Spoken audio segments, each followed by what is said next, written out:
Hello दोस्तों। एक बार फिर से स्वागत है आपका मेरे यूट्यूब चैनल आरएस नोट्स पर। और आशा करता हूं दोस्तों आप सब स्वस्थ होंगे, मस्त होंगे। दोस्तों आपका रीट का एग्ज़ाम होने जा रहा है, तो उसके लिए हम आपके लिए एक मोस्ट इम्पोर्टेंट वीडियो लेके आए हैं दोस्तों। दोस्तों ये वीडियो होगी पर्यावरण अध्ययन यानी ईवीएस के बारे में, और ईवीएस का शिक्षण विधियों के बारे में ये भी वीडियो होगी दोस्तों। दोस्तों इसमें ऐसे क्वेश्चन आपको मिलेंगे जो कि रीट के एग्जाम्स में बार बार पूछे गए हैं और आगे भी पूछे जा सकते हैं।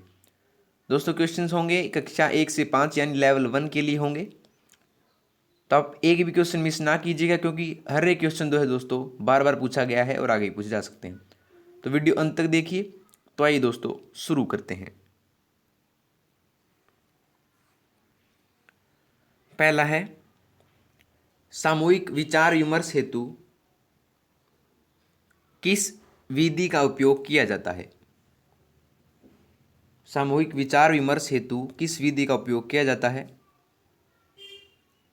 ऑप्शन हैं स्रोत संदर्भ विधि, परियोजना विधि, समस्या विधि या कार्यगोष्ठी। तो दोस्तों अगर सामूहिक विचार विमर्श आ गया तो उसमें क्या होगा, ये होगा दोस्तों कार्यगोष्ठी, यानी कि एक समूह बनाकर कार्य किया जाए तो उसमें इसका उपयोग किया जाता है। तो ऑप्शन 4 इसका जवाब होगा दोस्तों। ठीक है, चलते हैं अगले पर। दोस्तों हर एक क्वेश्चन महत्वपूर्ण होगा, एक भी क्वेश्चन मिस ना कीजिएगा। अगला पर्यटन या भ्रमण का सामाजिक विज्ञान में महत्वपूर्ण स्थान है, क्योंकि पर्यटन या भ्रमण का सामाजिक विज्ञान में महत्वपूर्ण स्थान है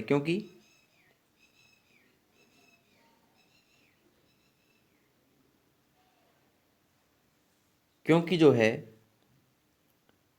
इससे प्रत्यक्ष अनुभव स्थायी होता है। अगर हम बच्चों को पर्यटन पर ले जाएंगे तो उनको चीज़ें दिखेंगी, और चीज़ें दिखेंगी तो देख के वो कुछ सीखेंगे, तो इससे उनका प्रत्यक्ष अनुभव स्थायी होगा दोस्तों, यानी इसका दिमाग में जो है वो वस्तु छप जाएगी, वो मूर्ति छप जाएगी। तो ऑप्शन पहला इसका जवाब होगा कि प्रत्यक्ष अनुभव स्थायी होता है। ठीक है,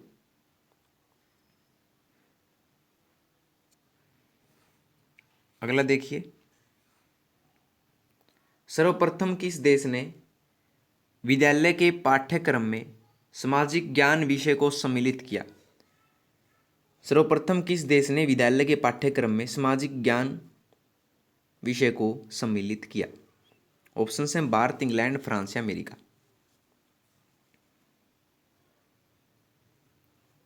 दोस्तों ये किया था अमेरिका ने।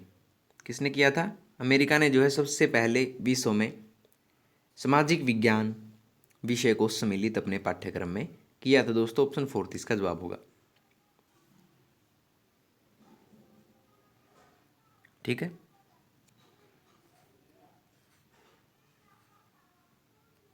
अगला अच्छे मूल्यांकन की सर्वप्रमुख विशेषता क्या होती है। एक अच्छे मूल्यांकन की सर्वप्रमुख विशेषता क्या होती है। ऑप्शन हैं सरलता, वैधता, गोपनीयता या व्यापकता। तो एक अच्छा मूल्यांकन जब कहलाता है दोस्तों, जब उसमें क्या होगी, वैधता होगी। तो ऑप्शन दूसरा इसका जवाब होगा दोस्तों। ठीक है, अच्छे मूल्यांकन में वैधता सर्वप्रमुख होती है, याद रखिए।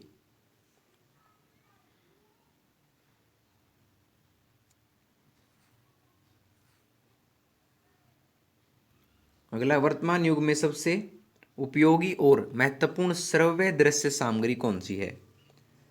वर्तमान युग में जो है सबसे उपयोगी और महत्वपूर्ण श्रव्य दृश्य सामग्री कौन सी है। ऑप्शन है नाटक, कठपुतली, चलचित्र या टेलीविजन। वर्तमान युग में पूछा है दोस्तों, वो तो वर्तमान युग में क्या प्रचलित है, तो ये है टेलीविजन। ठीक है, बेयर्ड ने जिसका आविष्कार किया था दोस्तों टेलीविजन का। तो वर्तमान युग में जो है सबसे उपयोगी और महत्वपूर्ण दृश्य श्रव्य सामग्री है टेलीविजन दोस्तों। ठीक है,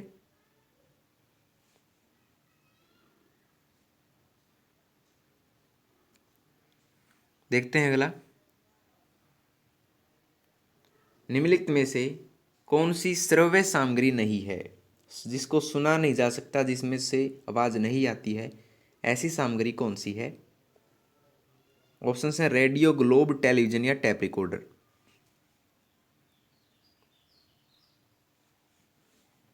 रेडियो में से आती है दोस्तों, टेलीविजन में से भी आती है और टैप रिकॉर्डर में से भी आती है। लेकिन ग्लोब जो होता है दोस्तों, उससे जो है जो सुनाई देना है वो नहीं हो पाता है, वो ऑडिबल नहीं है। तो ऑप्शन दूसरा इसका जवाब होगा दोस्तों। ठीक है, ग्लोब।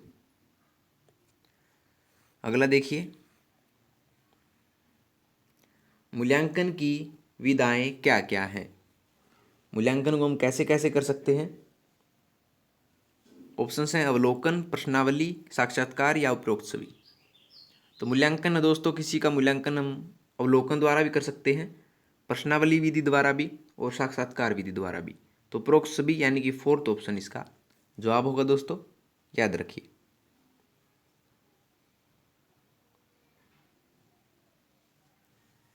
ठीक है,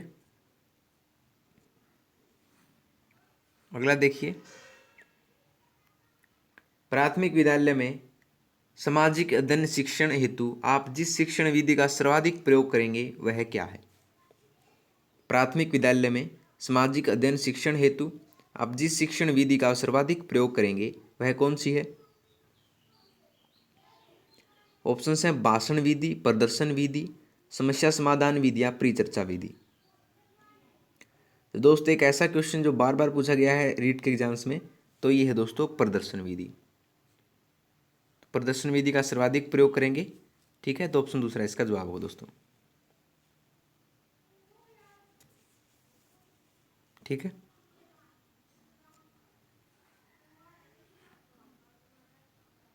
देखते हैं अगला, प्रोजेक्ट प्रणाली के अनुसार अध्यापक की भूमिका क्या होनी चाहिए। प्रोजेक्ट जो प्रणाली होती है दोस्तों, प्रोजेक्ट प्रणाली के अनुसार जो है अध्यापक की भूमिका क्या होनी चाहिए। तो दोस्तों मोस्ट इंपॉर्टेंट क्वेश्चन है, ये होनी चाहिए केवल मार्गदर्शन करने की। प्रोजेक्ट प्रणाली के अंतर्गत जो है जो बच्चा स्वयं से ही काम करेगा, लेकिन अध्यापक की जो मार्गदर्शन है वो जरूरी है, होना चाहिए। तो ऑप्शन तीसरा इसका जवाब होगा दोस्तों। ठीक है,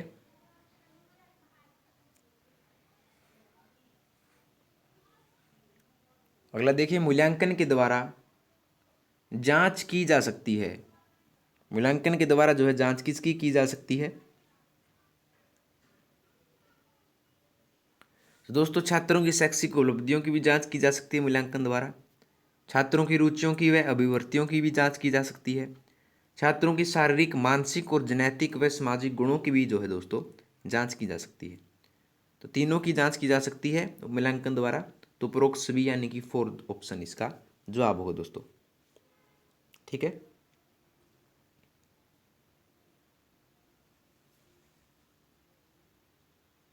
देखते हैं अगला। वीडियो के साथ अंत तक जुड़े रहेगा दोस्तों, क्योंकि मोस्ट इंपोर्टेंट वीडियो हम आपके लिए लेके आए हैं। मोस्ट इंपोर्टेंट क्वेश्चन है अगला, फ्लैनिन बोर्ड को सहायक सामग्री के रूप में जिस उपयोग में लिया जाता है वह क्या है। फ्लैनिन बोर्ड को सहायक सामग्री के रूप में जिस उपयोग में लिया जाता है वह क्या है। तो दोस्तों फ्लैनिन बोर्ड एक ऐसा सामग्री है जिससे चित्रों को विस्तृत कर प्रदर्शित किया जाता है। जो चित्र होते हैं उनको जूम करके, जिसे हम कहते हैं जूम इन करके, उनको प्रदर्शित किया जाता है फ्लैनिन बोर्ड द्वारा। तो ऑप्शन पहला इसका जवाब हो दोस्तों, चित्रों को विस्तृत कर प्रदर्शित करने में। ठीक है,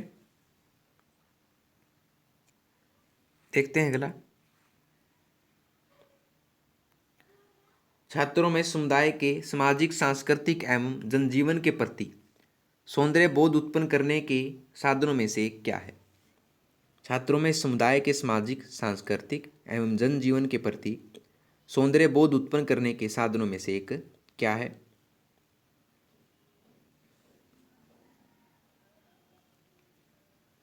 तो ये है दोस्तों सामुदायिक सर्वेक्षण। ठीक है, ऑप्शन पहला इसका जवाब होगा दोस्तों। ठीक है दोस्तों,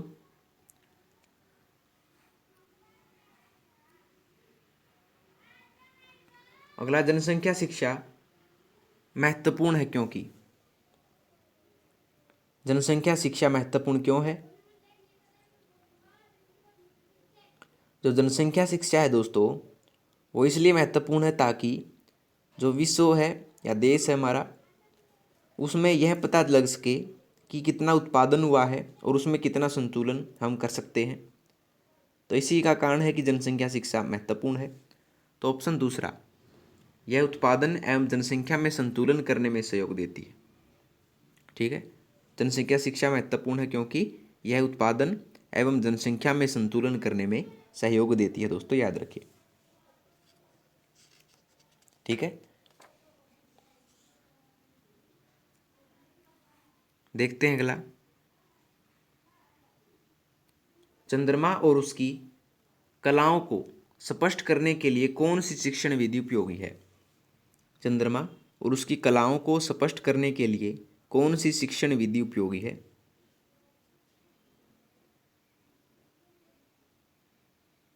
तो चंद्रमा और उसकी कलाओं को दोस्तों हम तब देख सकते हैं जब हम उसका निरीक्षण करें। तो निरीक्षण विधि द्वारा जो है हम चंद्रमा और उसकी कलाओं को स्पष्ट करने के लिए इस विधि का उपयोग कर सकते हैं दोस्तों, निरीक्षण विधि का। ठीक है दोस्तों, देखते हैं अगला। मोस्ट इंपोर्टेंट क्वेश्चन है दोस्तों अगला, कि परियोजना विधि का मूलाधार क्या है? परियोजना विधि जो है, परियोजना विधि के जो संस्थापक थे दोस्तों वो थे किलपैट्रिक। लेकिन पूछा क्या गया है कि परियोजना विधि का मूल आधार क्या है? तो मूल आधार है दोस्तों ड्यूवी की विचारधारा।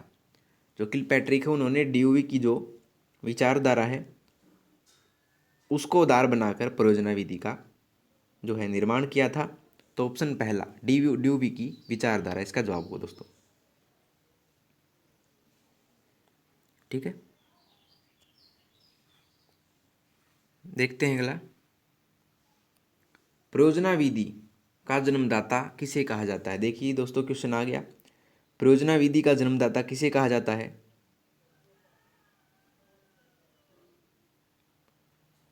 तो परियोजना विधि का जन्मदाता कहा जाता है दोस्तों किलपैट्रिक को। किसे? किलपैट्रिक को जो है परियोजना विधि का जन्मदाता कहा जाता है। 1918 में जो है अमेरिकी किलपैट्रिक ने ड्यूवी की विचारधारा वाली परियोजना विधि की रूपरेखा सर्वप्रथम प्रस्तुत की थी दोस्तों, और इन्हें ही जो है परियोजना विधि का जन्मदाता भी माना जाता है, याद रखिए दोस्तों। ठीक है, देखते हैं अगला। ऐसा स्थान जहां विभिन्न प्रकार की कलात्मक वस्तुओं का संग्रह किया जाता है क्या कहलाता है? ऐसा स्थान जहां विभिन्न प्रकार की कलात्मक वस्तुओं का संग्रह किया जाता है वो क्या कहलाता है दोस्तों? वो कहलाता है म्यूजियम, यानी कि संग्रहालय। क्या कहते हैं उसको? संग्रहालय उसको कहा जाता है दोस्तों। तो ऑप्शन तीसरा इसका जवाब होगा। ठीक है दोस्तों, अगला देखिए। अगला, प्राथमिक विद्यालयों में सामाजिक अध्ययन के शिक्षण का प्रमुख लक्ष्य क्या है? प्राथमिक विद्यालय में सामाजिक अध्ययन के शिक्षण का प्रमुख लक्ष्य क्या है? सीधा आंसर बता दे रहे हैं दोस्तों, इसका जो प्रमुख लक्ष्य है वो है राष्ट्रीय चरित्र निर्माण। बच्चों का जब शिक्षा दी जाएगी, सामाजिक अध्ययन करवाया जाएगा उनको, तो उनमें सामाजिक जो भागीदारी है दोस्तों वो बढ़ेगी बच्चों में। तो उससे जो है राष्ट्र की उन्नति होगी और राष्ट्र का जो चरित्र है उसका निर्माण होगा, उसका विकास होगा। तो ऑप्शन फोर्थ राष्ट्रीय चरित्र निर्माण इसका जवाब होगा दोस्तों। ठीक है, देखते हैं अगला। शिक्षण की प्राचीन विधि कौन सी है? शिक्षण की प्राचीन विधि कौन सी है? तो शिक्षण की सबसे प्राचीन विधि दोस्तों, जो पुराने समय प्राचीन समय में जो ऋषि मुनि थे वो अपने शिष्यों को जो है व्याख्या विधि द्वारा, यानी कहानी को या किस्से को व्याख्यायित रूप से समझाते थे, जिससे जो है शिष्यों के यानी विद्यार्थियों के मन पर जो है वो छाप पड़ जाती थी कहानी की। तो व्याख्या विधि का उपयोग जो है प्राचीन समय में किया जाता था। तो शिक्षण की प्राचीन विधि है दोस्तों व्याख्यान विधि। तो ऑप्शन फोर्थ इसका जवाब होगा दोस्तों। ठीक है, देखते हैं अगला। प्रादेशिक विधि के प्रवर्तक कौन माने जाते हैं? मोस्ट इंपोर्टेंट क्वेश्चन है दोस्तों। प्रादेशिक विधि के प्रवर्तक कौन माने जाते हैं? ऑप्शन हैं हर्बर्टसन, किलपैट्रिक, जॉन डीवी या स्किनर। तो प्रादेशिक विधि के प्रवर्तक माने जाते हैं दोस्तों, ये माने जाते हैं हर्बर्टसन। ठीक है, ऑप्शन 4 पहला इसका जवाब होगा दोस्तों। हर्बर्टसन जो है प्रादेशिक विधि के प्रवर्तक माने जाते हैं। ठीक है,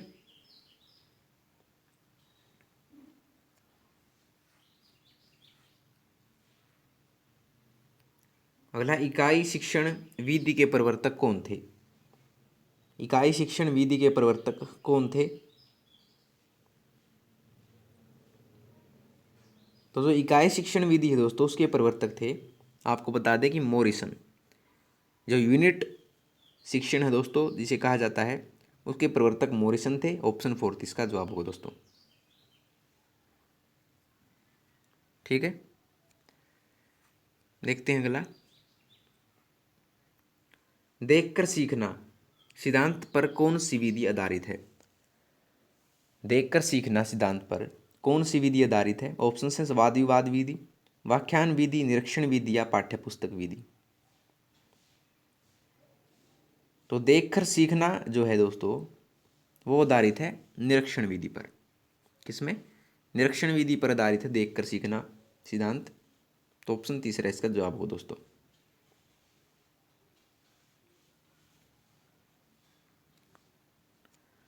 चलते हैं अगले क्वेश्चन पर। अगला, प्रयोगात्मक विधि में मार्गदर्शक कौन होता है? प्रयोगात्मक जो विधि होती है दोस्तों, उसमें मार्गदर्शक कौन होता है? ऑप्शन हैं प्रधानाचार्य, छात्र, प्रयोगशाला सहायक या अध्यापक।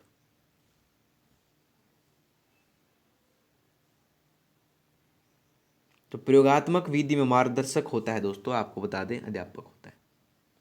तो ऑप्शन 4 इसका जवाब होगा दोस्तों। ठीक है, चलते हैं अगले पर। दोस्तों हर एक क्वेश्चन इंटरेस्टिंग है, एक भी क्वेश्चन आप मिस ना कीजिए। अगला देखिए, अधिगम परिस्थिति का निर्माण करने का आधार क्या है? अधिगम परिस्थिति का निर्माण करने का आधार क्या है? ऑप्शन है शिक्षण विधि, प्रस्तुतिकरण, उद्देश्य या मूल्यांकन। तो अधिगम परिस्थिति का निर्माण करने का आधार है दोस्तों, आपको बता दें यह है शिक्षण विधि। अधिगम परिस्थिति का निर्माण करने का आधार है दोस्तों शिक्षण विधि। ऑप्शन पहला इसका जवाब होगा दोस्तों।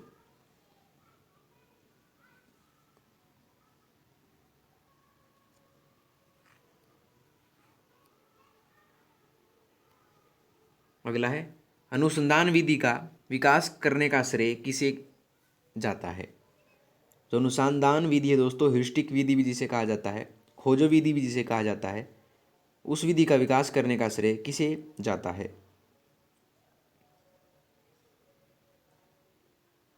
तो ये जाता है प्रोफेसर आर्मस्ट्रॉन्ग को।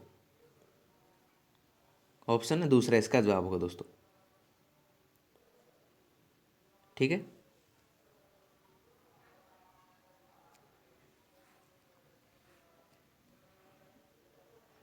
अगला, प्राथमिक कक्षा को रामायण प्रकरण पढ़ाना चाहते हैं, इसके लिए सर्वश्रेष्ठ विधि कौन सी है? प्राथमिक कक्षा को रामायण प्रकरण पढ़ाना चाहते हैं, इसके लिए सर्वश्रेष्ठ विधि कौन सी होगी दोस्तों? ऑप्शन हैं शिक्षण विधि, प्रस्तुतिकरण या अनुसंधान विधि, भ्रमण विधि, कहानी विधि या व्याख्यान विधि। प्राथमिक कक्षा को रामायण प्रकरण पढ़ाना चाहते हैं दोस्तों, तो इसके लिए एक सर्वश्रेष्ठ विधि है दोस्तों कहानी विधि। तो कहानी विधि द्वारा जो है बच्चों को हम शिक्षण विधि करवा सकते हैं, जिससे उनको जो रामायण है, महाभारत है, कोई सा भी ग्रंथ पढ़ाना हो तो उनको कहानी के माध्यम से हम वो पढ़ा सकते हैं, ताकि वो रुचिपूर्ण भी लगे और बच्चों को समझ में भी आए। तो इसके लिए हम कहानी विधि का उपयोग करेंगे दोस्तों। तो ऑप्शन तीसरा इसका जवाब होगा। ठीक है,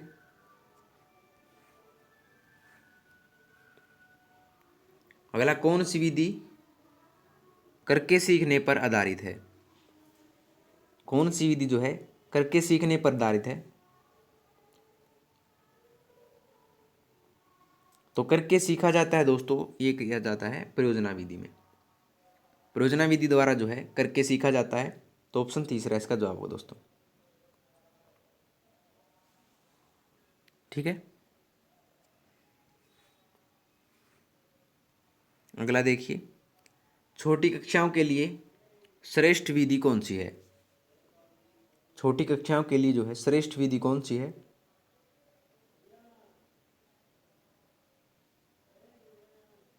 तो छोटी कक्षाओं के लिए श्रेष्ठ विधि है दोस्तों, आपको बता दें, कहानी विधि। कहानी विधि द्वारा जो है बच्चों को कहानी के माध्यम से, ताकि वो रुचिपूर्ण लगे, उनके माध्यम से बच्चों को सिखाया जाता है, कहानी विधि के माध्यम से। तो ऑप्शन दूसरा इसका जवाब होगा दोस्तों।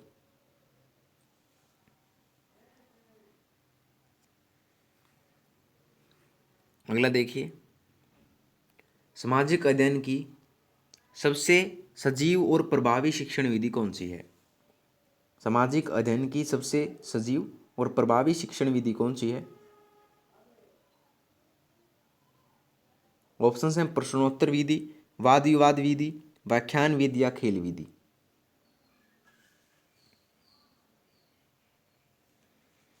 तो ये है दोस्तों खेल विधि।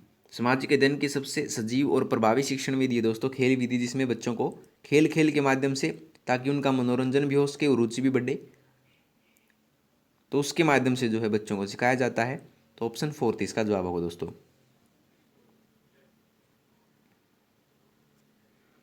ठीक है, अगला, निम्नलिखित में से कौन सा दृश्य श्रव्य साधन है? निम्नलिखित में से कौन सा दृश्य श्रव्य साधन है? तो जिसको हम देख भी सकते हैं, सुन भी सकते हैं दोस्तों, तो वो है नाटक। जो नाटक होते हैं दोस्तों, उसको हम देख भी सकते हैं और सुन भी सकते हैं। तो ऑप्शन पहला इसका जवाब होगा दोस्तों। टैप रिकॉर्डर को सिर्फ सुन सकते हैं, रेडियो को भी सुन सकते हैं, लेकिन जो नाटक होता है दोस्तों, उसको हम देख भी सकते हैं और सुन भी सकते हैं। ठीक है,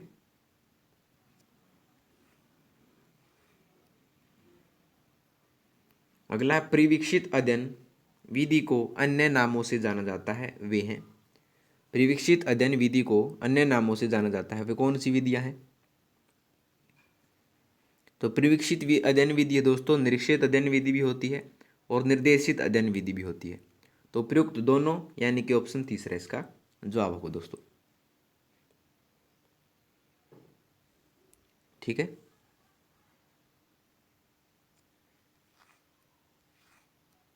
अगला देखिए, सामाजिक विज्ञान में अध्ययन किया जाता है। सामाजिक विज्ञान में अध्ययन किया जाता है, किस चीज़ का अध्ययन किया जाता है सामाजिक विज्ञान में? तो ऐतिहासिक घटनाओं का तो इतिहास में किया जाता है, भूगोलिक घटनाओं का भूगोल में, और पर्यावरणीय घटनाओं का जो है दोस्तों वो किया जाता है पर्यावरण विज्ञान में। लेकिन सामाजिक विज्ञान में जो किया जाता है दोस्तों, वो किया जाता है वर्तमान संदर्भ में समग्र सामाजिक विषय वस्तु का। ठीक है, इसका अध्ययन किया जाता है दोस्तों। ऑप्शन तीसरा इसका जवाब होगा।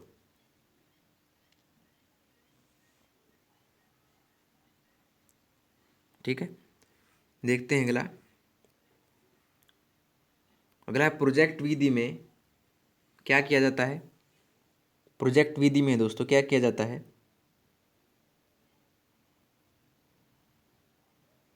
तो प्रोजेक्ट विधि में दोस्तों बच्चे जो है, विद्यार्थी जो है करके सीखते हैं। क्या करते हैं? प्रोजेक्ट विधि में विद्यार्थी करके सीखते हैं। ऑप्शन पहला इसका जवाब होगा दोस्तों।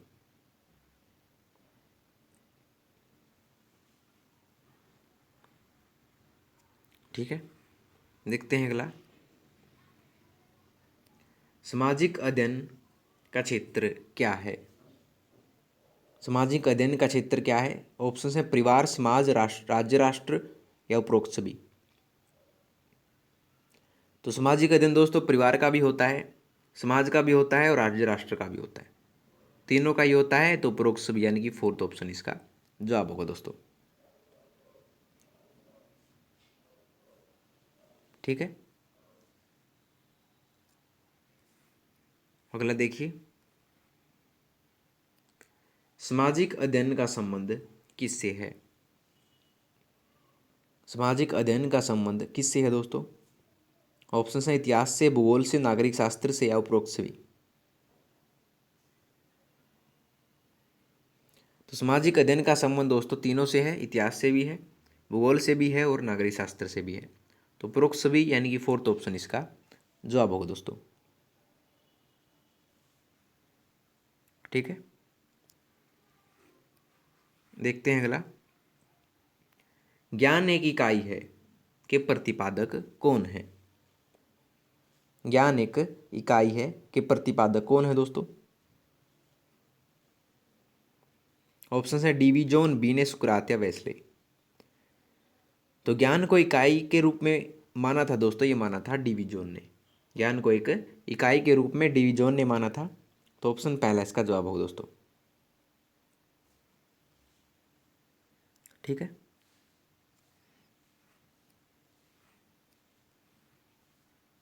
अगला डोल्टन प्लान विधि का सूत्रपात किसने किया? डोल्टन प्लान विधि का सूत्रपात किसने किया था? ऑप्शन है डाल्टन, डटन, एरखस्ट या मैकडुगल। तो डाल्टन प्लान विधि का दोस्तों कंफ्यूज मत होइएगा, डाल्टन ने नहीं किया था, पहले ही बता दें। डाल्टन प्लान विधि का सूत्रपात किया था दोस्तों यारखस्ट ने। तो ऑप्शन तीसरा इसका जवाब होगा। ठीक है, डाल्टन प्लान विधि का जो सूत्रपात डाल्टन ने नहीं किया था, यारखस्ट ने किया था दोस्तों। तो ऑप्शन तीसरा इसका जवाब होगा। ठीक है,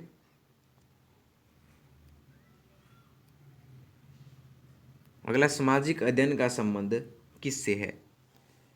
सामाजिक अध्ययन का जो संबंध है दोस्तों किससे है? भूगोल से, इतिहास से, नागरिक शास्त्र से या सभी से। तो ये है दोस्तों, भूगोल से भी है, इतिहास से भी और नागरिक शास्त्र से भी। तीनों से ही जो है दोस्तों सामाजिक अध्ययन का संबंध है। तो उपरोक्त सभी से यानी कि ऑप्शन फोर्थ इसका जवाब होगा दोस्तों। ठीक है,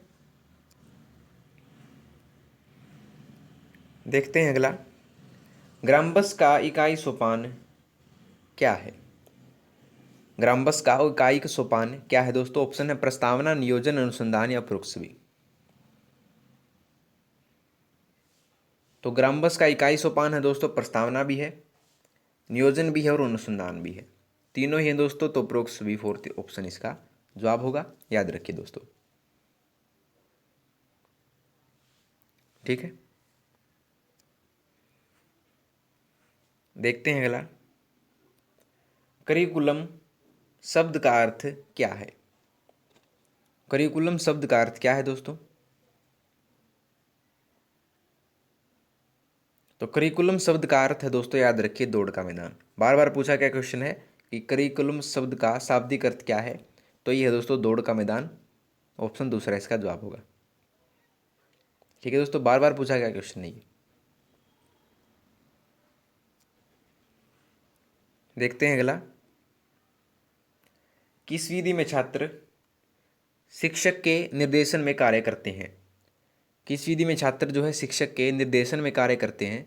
ऑप्शन है स्वाध्याय प्रणाली, शिक्षा शिक्षक प्रणाली, निर्देशित अध्ययन प्रणाली या कक्षागत प्रणाली।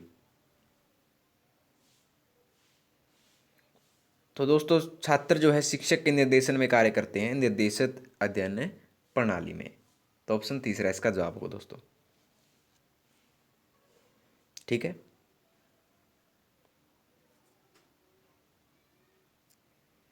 अगले चलते हैं दोस्तों। अभिनय विधि का दूसरा नाम क्या है? जो अभिनय विधि है दोस्तों उसका दूसरा नाम क्या है? ऑप्शन है अभिनव विधि, नाट्य विधि, नाटकीय विधि या उपरोक्त सभी।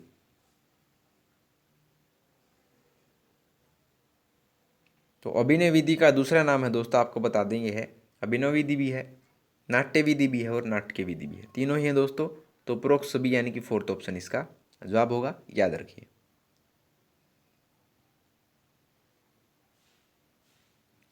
ठीक है,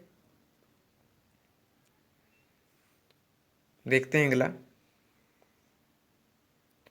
परियोजना विधि के प्रतिपादक कौन है दोस्तों?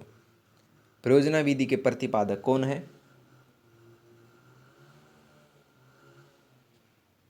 तो दोस्तों प्रयोजना विधि के प्रतिपादक हैं दोस्तों किलपैट्रिक। मोस्ट इंपोर्टेंट क्वेश्चन दोस्तों, किलपैट्रिक को जो है प्रयोजना विधि के प्रतिपादक माना जाता है, जन्मदाता माना जाता है। तो ऑप्शन पहला इसका जवाब होगा दोस्तों। ठीक है,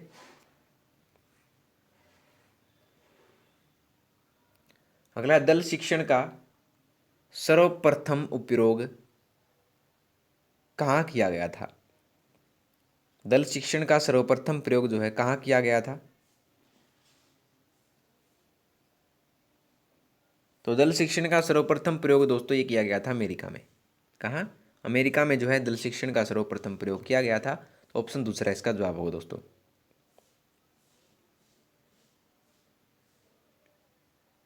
ठीक है, देखते हैं अगला। दल शिक्षण का मुख्य उद्देश्य क्या है? दल शिक्षण का मुख्य उद्देश्य क्या है?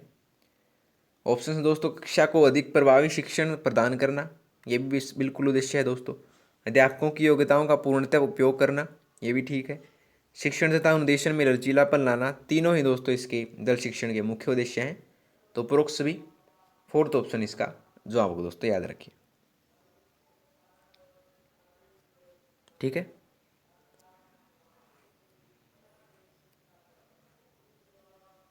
अगला नाटक जो है किस प्रकार की सहायक सामग्री है? नाटक जो है किस प्रकार की सहायक सामग्री है?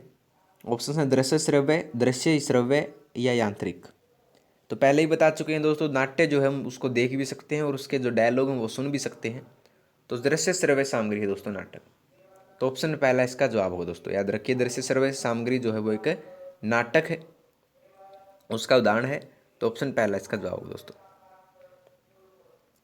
ठीक है, देखते हैं अगला। अगला, किसी वस्तु को मात्रा के रूप में प्रकट करने की एक प्रक्रिया को क्या कहते हैं? किसी वस्तु को मात्रा के रूप में प्रकट करने की एक प्रक्रिया को क्या कहा जाता है दोस्तों?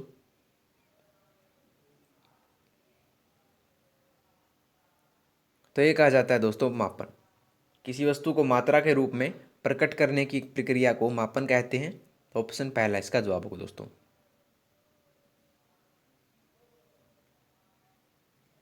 ठीक है, अगला देखिए। प्रतिरूप या मॉडल का प्रयोग निम्नलिखित में कक्षा के लिए अधिक उपयोगी है। प्रतिरूप का प्रयोग जो है निम्नलिखित कक्षा के लिए अधिक उपयोगी है। यानी मॉडल होता है दोस्तों किसी चीज़ का, उसको दिखाकर जो है हम बच्चों को सिखाते हैं। तो उसमें का उपयोग जो है किस कक्षा के लिए अधिक उपयोगी होता है?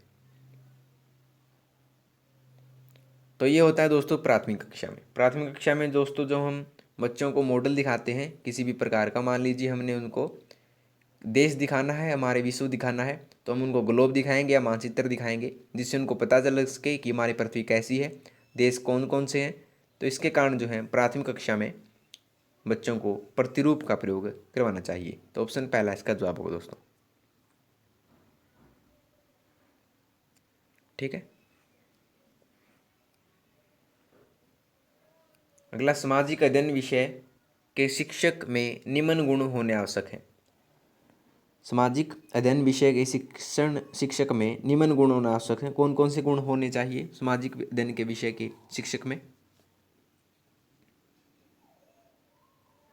तो दोस्तों ये होनी चाहिए, सामाजिक योग्यता भी होनी चाहिए, बौद्धिक जागरूकता भी होनी चाहिए, उदार दृष्टिकोण भी होना चाहिए। तीनों ही दोस्तों सामाजिक अध्ययन जो पढ़ाते हैं शिक्षक, उनमें सभी गुण होने चाहिए।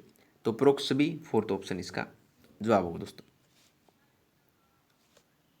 ठीक है, तो लीजिए दोस्तों आपकी वीडियो होती है आप पर कंप्लीट। अगर आपको वीडियो पसंद आई हो तो वीडियो को लाइक शेयर और कमेंट करके जरूर बताइएगा, और आरएस नोट्स चैनल को सब्सक्राइब कर लीजिए दोस्तों। तो मिलते हैं आपसे अगली वीडियो में नए और रोचक प्रश्नों के साथ। तब तक के लिए धन्यवाद दोस्तों।